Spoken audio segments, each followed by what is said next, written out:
Aima had just turned 4 yesterday.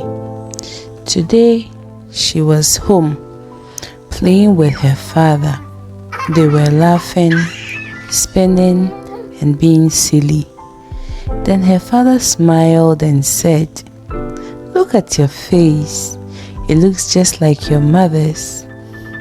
Her mother smiled and asked, "Really? Aima, do you think you look like me?" Aima shook her head and said, "No." What about your father?" Her mother asked again. "No," Aima said. "How about your little brother?" Aima shook her head even harder and said, "No, no, no. I don't look like any of you." Her mother leaned closer and asked, "Then who do you look like?" "I look like Aima," Aima replied.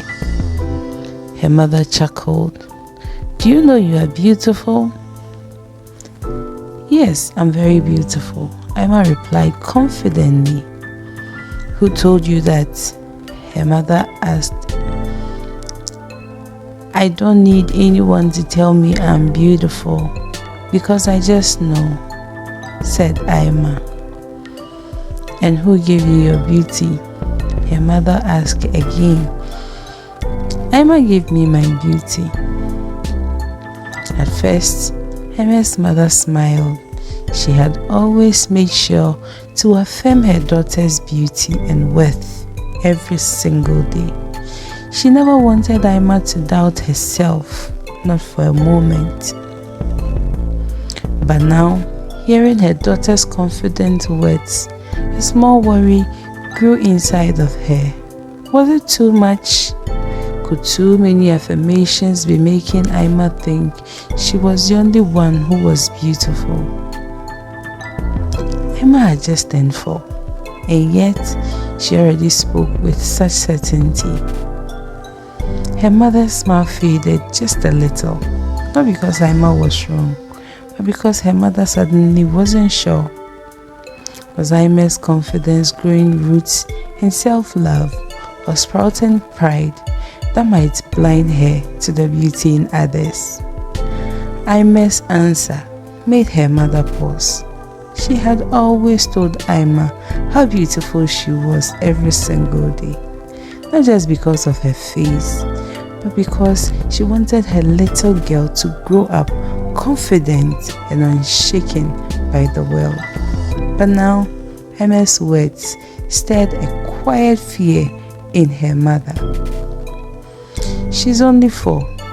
Could too much praise be making her think that only she is beautiful? Her mother thought. Did I give her confidence, or did I accidentally feed her pride? That quiet worry opened the door in Aima's mother's heart, and memories came rushing in. Her mother smiled, but inside she went quiet. Her mind traveled back to when she was just 15. There was a girl in school called Anna. So beautiful, everyone said. One day, Anna's mother came to visit. She wore an old dress and carried a basket of roasted plantains. She had worked hard to take care of Anna and her siblings. But when Anna saw her mother, she felt so embarrassed and she hid. She didn't want her classmates to know that she was her mom. She was ashamed of how her mother looked. One kind girl stayed with Anna's mother and offered her a seat, but Anna never came forward. Aima's mother remembered that moment and how it broke her heart. She began asking herself questions. What if I have filled my daughter with too many affirmations? What if she doesn't see the beauty in others anymore, not even me, her mother? What if she forgets that being beautiful isn't just about looking pretty? What if she grows up and she behaves like Anna? That evening, Aima's mother sat with Aima and pulled her close.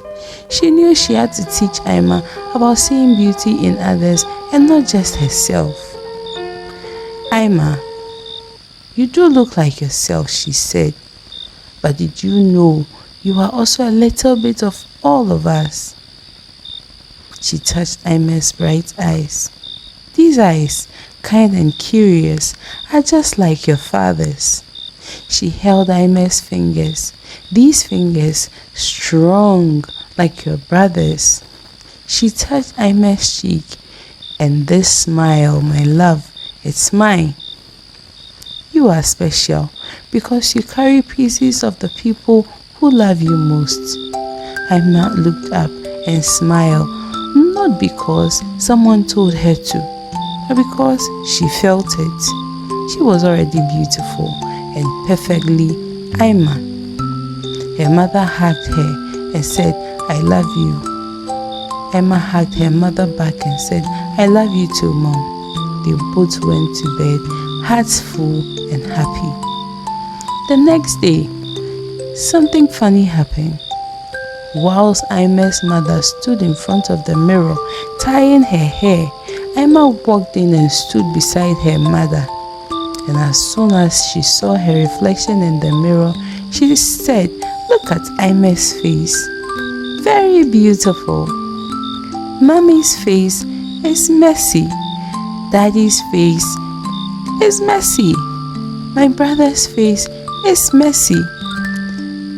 I am Aima and I love Aima." Then she went on to ask her mother, "Mommy, do you love Aima?" Her mother began to think, "I spoke to this girl about this last night, so why is she still repeating this today?" Her mother asked herself, could it be pride, or her 4-year-old was just obsessing over herself? Could it be insecurity? Did somebody say something hurtful to her in school? That day, Aima's mother went about her daily activities, pondering over these questions. Aima's mother went to bed and woke up the next day angrier. Enough of just the words. Today, I'll show Aima something she will never forget. She wasn't angry at Aima, she was angry for her, because she knew that if Aima didn't learn this now, one day someone would teach her, but in a harsher way. She had a plan, a quiet one, a clever one. She decided it was time to take Aima. It was time to take something Aima loved and was obsessed over away from her, and that was Aima. So the next morning, when Aima said, "Good morning, Mommy," her mother simply replied, "No, you are Mommy now. I am Aima." Aima looked at her mother and said, "I'm not Mommy. I'm Aima. I want to be Aima."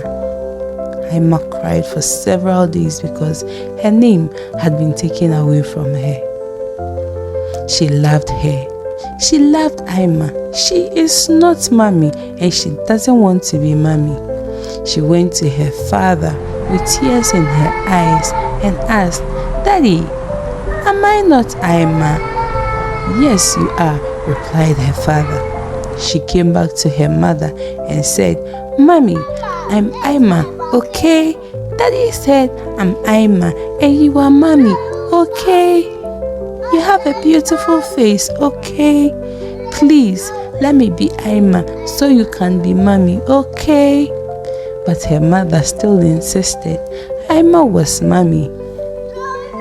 So Aima suggested to her mother, "Okay, you would be called Mommy Aima and I would be called Mom Baby Aima, okay?" These days, when Aima wants to say something hurtful to her mother, she remembers her mother is Aima too, and hurting her means she's hurting herself. Little by little, Aima started to see herself in her baby brother, and it showed in the way she treated him. She saw Aima in her father, in her teacher, in all her classmates and the people around her. And slowly, she realized something special. The more love she saw in others, the more love she felt in herself. The moral of this lesson is, true beauty isn't just about how you look, it's also about how you think and how you treat others. When we learn to see ourselves in the people around us, we treat them with love. We treat them better. We do not harm them. Because when we hurt them, we are really hurting a part of ourselves. That is what makes someone truly beautiful, not just their faces. Thank you. Be my friend. I'll be your friend. My mom is my friend. Thank you, my love. Mommy, what is your name? My name is Aima. No, it's not Aima. Your name, Mama. Okay. And then it's Apete. So am I beautiful as mommy? Yes. Okay. Mommy too. Okay, so now you are mommy, right? You're mommy and I'm Aima. This mommy. I am mommy. Yes. And This Aima. I am mommy. so you don't want to be Aima with anybody else. You want to be Aima all by yourself. You like Aima.